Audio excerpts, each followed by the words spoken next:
C'est le journal du télétravail. Quand vous appelez un service client, un service après-vente ou une hotline, qui vous dit que votre interlocuteur n'est pas chez lui en chaussons, un mug de café à la main, le chat sur les genoux? D'ailleurs, vous-même, vous êtes peut-être encore en pyjama, le téléphone à l'oreille. C'est ça aussi, le télétravail. Mais peu importe au fond l'endroit où se trouve la personne qui vous répond, tant qu'elle est à l'écoute, compétente et qu'elle peut régler votre problème. C'est le sujet de notre épisode du jour du journal du télétravail, le podcast du magazine Management. Depuis 20 ans, Webhelp est le spécialiste de l'externalisation de la gestion de l'expérience client, avec notamment des centres d'appel dans une 50aine de pays. Avec le télétravail, évidemment, une partie des collaborateurs de l'entreprise se retrouvent donc à travailler depuis chez eux. Mais comment conserver dans ce cas la même qualité de service à distance? Eh bien, on en parle avec Benjamin Martini, le DRH France de Webhelp. Bonjour. Bonjour. On le voit, le risque du télétravail, c'est d'ajouter une nouvelle couche d'externalisation. Finalement, une entreprise vous confie la gestion de sa relation client et vos salariés réalisent la mission à distance. Comment, dans ce cas, vous assurez que le service est bien le même? Alors, nos salariés restent nos salariés quand bien même ils sont en télétravail. Depuis le début de la crise sanitaire, de nombreux salariés se sont retrouvés en télétravail dans toutes sortes de situations professionnelles différentes. La maîtrise de l'activité à distance, c'est toujours un enjeu. Dans nos métiers, c'est finalement plutôt plus facile que dans d'autres métiers. On a des dispositifs qui nous permettent de suivre les temps de traitement des dossiers, dans un certain nombre de cas, de pouvoir écouter à froid les enregistrements des appels qui peuvent se présenter à nos conseillers à domicile, et du coup être capable comme ça de monitorer la qualité et surtout d'apporter la couche de formation, de coaching qui va les aider à être toujours à jour sur les procédures et le ton, la manière de répondre aux différents clients. Donc finalement, c'est plutôt même exactement l'inverse. Puisque vous aviez l'habitude de travailler et de réaliser des missions à distance pour les entreprises qui sont vos clientes et qui vous confient la gestion de ce service, c'est plus facile pour vous de le faire réaliser à distance par des collaborateurs qui seraient chez eux. Sur ce plan-là, effectivement, c'est en tout cas pas plus difficile et dès le début du télétravail de manière assez massive chez Webhelp, on a pu voir qu'il n'y avait pas d'évolution majeure, en tout cas pas négative de la qualité.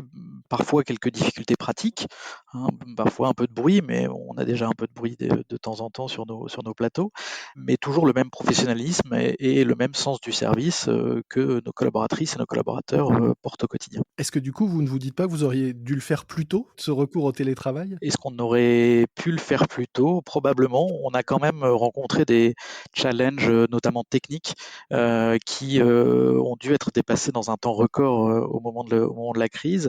Et cette crise, elle nous a fait accélérer ce déploiement, le fait justement de dépasser ces contraintes pour mettre en œuvre cette solution, ces conditions de travail particulières qui sont aujourd'hui très largement partagées. Alors avec, bientôt 2 ans, de recul, qu'est-ce que vous avez, appris? Qu'est-ce qui fonctionne et qu'est-ce qui fonctionne pas dans le recours au télétravail pour vos métiers? Peut-être le premier point de force, je le disais, c'est que les collaborateurs, se retrouvent dans un environnement qui est, celui de leur domicile, Mmh. et donc l'une des difficultés qu'on peut rencontrer là, c'est de trouver, enfin, que tous les domiciles ne sont pas toujours adaptés au télétravail. Certains de nos collaborateurs, ont des familles, plus ou moins étendues, je le disais, ça peut générer un petit peu de bruit, parfois, trop de monde pour la bande passante d'une connexion internet, de domicile, trop d'appareils connectés pour que la qualité soit au rendez-vous. Donc ça peut être un premier point de difficulté. Mmh. À l'inverse, les personnes qui sont dans leur environnement de domicile de manière confortable pour le travail apprécient la réduction des temps de transport, le fait de du coup pouvoir, je dirais, poser son casque et être tout de suite disponible pour ses proches à son domicile ou pour vaquer à ses occupations personnelles sans la transition du trajet domicile-travail. Après, la grande difficulté qu'on rencontre, dans le télétravail, et je crois comme beaucoup d'entreprises, c'est s'assurer de ne pas perdre le lien social. Le travail, l'entreprise sont plus que des procédures et des processus et des outils. C'est avant tout un collectif, une équipe, un manager, des relations individuelles entre les personnes, et ça, c'est, parfois difficile. Ce dont on s'est rendu compte très tôt dans la crise, c'est que, par exemple, il y avait des moments clés dans la vie des collaboratrices et des collaborateurs au travail qui semblent difficiles en télétravail. Lesquels? Je prends un exemple assez simple, c'est la période qui suit le recrutement. Mmh. Là, la formation purement distancielle qu'on a mis en œuvre, hein, et qui nous arrive encore de mettre en œuvre est quand même compliqué. D'abord, l'appropriation, même si on a fait évoluer les méthodes pédagogiques, reste plus difficile dans une formation qui est purement distancielle. Mmh. Et ensuite, la montée en compétences qui suit immédiatement la formation, elle est faite d'entraide, bien sûr par des personnes qui y sont dédiées, le manager, des coachs spécialisés, mais aussi entre collègues. C'est beaucoup plus facile sur un plateau de poser une question à son voisin entre deux appels, d'obtenir un renseignement, d'écouter aussi une bonne pratique qui est réalisée par son voisin de bureau, par exemple. Mmh. Et donc, dans ces périodes de montée en compétences, les premières semaines d'activité, c'est particulièrement important. Et à ce stade, on n'a pas encore trouvé de solution miracle qui nous permettrait de dépasser cette difficulté. Oui, parce que vu de l'extérieur, comme utilisateur de vos services, on peut avoir l'impression que vos métiers sont des métiers, finalement individuels, hein. On appelle une personne et on a quelqu'un au bout du fil qui nous aide, ou nous renseigne, mais ce qu'on entend, c'est qu'effectivement, il y a derrière tout un collectif. Vous disiez qu'il y a, une ambiance même, qu'on peut entendre sur, Bien sûr. à l'arrière et du bruit sur les plateaux de travail et c'est vrai qu'il ne faut pas oublier que ce sont des métiers aussi où il y a, ce collectif garde de l'importance. Oui, puis ces métiers ont beaucoup évolué. C'est-à-dire qu'on garde parfois l'image de notre métier comme étant un métier scripté, notamment, où les personnes Mmh. suivent une fiche qui serait remplie, qui irait d'un point A à un point B.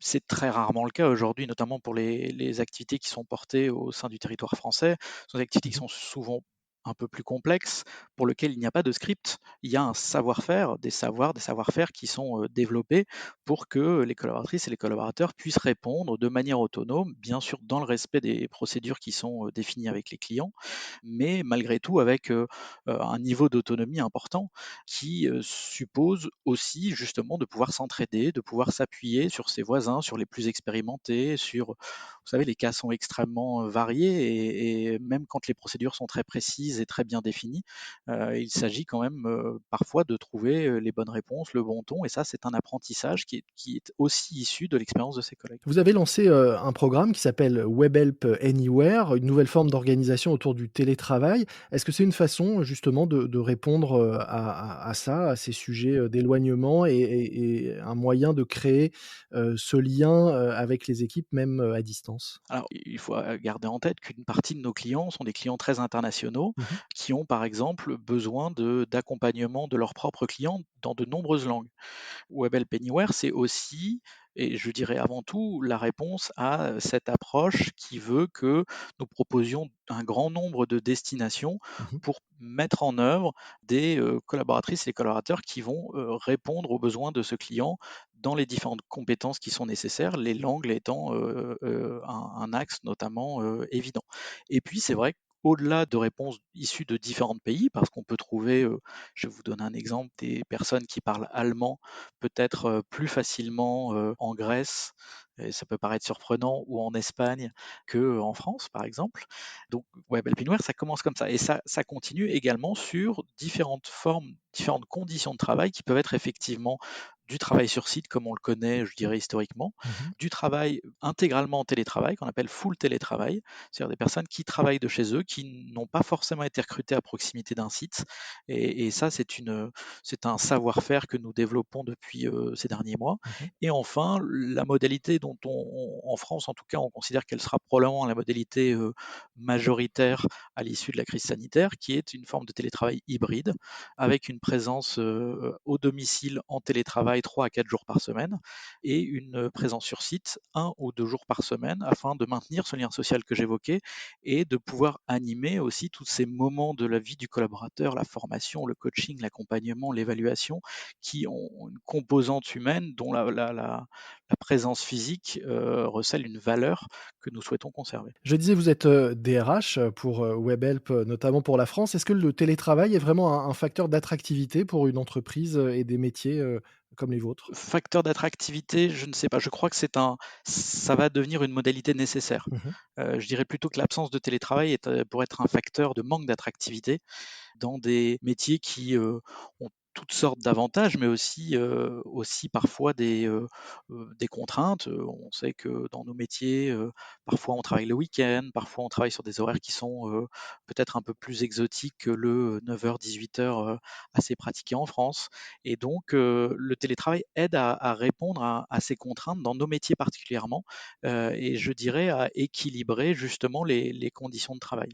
Donc, pas forcément facteur d'attractivité, mais en tout cas, nécessité pour répondre à un marché de plus en plus, je dirais concurrentiel, notamment en termes d'emploi. Et donc éventuellement aussi une facilité ou une amélioration des conditions de travail pour, des personnes qui auraient des horaires, décalés alors? Absolument, absolument, je le disais tout à l'heure, c'est quand on finit parfois à 20h par exemple, comme, c'est le cas d'un certain nombre de nos activités. Mmh. Si on n'a pas à rajouter, 30 minutes de voiture par exemple ou de transport en commun, on gagne en qualité de vie privée par rapport à la vie professionnelle. C'est également un facteur d'extension de notre capacité à recruter dans des bassins d'emploi plus larges. Mmh. Aujourd'hui, autour d'un site, en France, la plupart de nos collaborateurs, vont être dans un cercle de 30 à 40 minutes de voiture ou de transport autour du site. Avec le télétravail majoritaire que j'évoquais, le télétravail hybride, mais avec une forte composante de télétravail, on peut, plus facilement aller, vers 1 heure de distance, éventuellement un petit peu plus et donc aussi vers des territoires, parfois plus ruraux, qui sont attractifs pour les gens qui y habitent, mais qui, souffrent parfois d'une difficulté d'accès aux emplois. Et donc faire le trajet, 1 fois par semaine, par exemple, permet de, rejoindre un emploi, à temps complet en ne se déplaçant qu'1 jour par semaine. À condition évidemment que ces territoires soient correctement reliés, à la fibre, ou, à la téléphonie, au téléphone, 4G ou autre, mais ça c'est un autre, débat. Un autre débat, mais cela dit, ce n'est pas la plus grosse difficulté qu'on rencontre. Juste pour en dire un mot, aujourd'hui, la plupart des, dispositifs, même ADSL, permettent, dans nos métiers en tout cas, d'opérer une relation et téléphonique et d'utiliser les outils informatiques sans difficulté majeure. Eh bah, écoutez, c'était bien de le dire alors effectivement et de le signaler. À titre personnel et pour terminer, quelle est vous votre pratique, aujourd'hui? Alors aujourd'hui, c'est un peu particulier dans le contexte actuel, mais votre pratique du télétravail et comment est-ce que vous voyez, demain, cette répartition ou est-ce que ça va durer pour votre métier, par exemple? Alors, je vous le disiez, en ce moment, c'est un peu particulier comme tout le monde, je suis, majoritairement, si ce n'est intégralement en télétravail. Je trouve ça, à titre personnel, particulièrement difficile dans mon métier. Mon métier est un métier de contact, un métier d'humain. J'aime être, sur les sites, au contact de mes collègues, de mes collaborateurs, de mes collaboratrices, des équipes.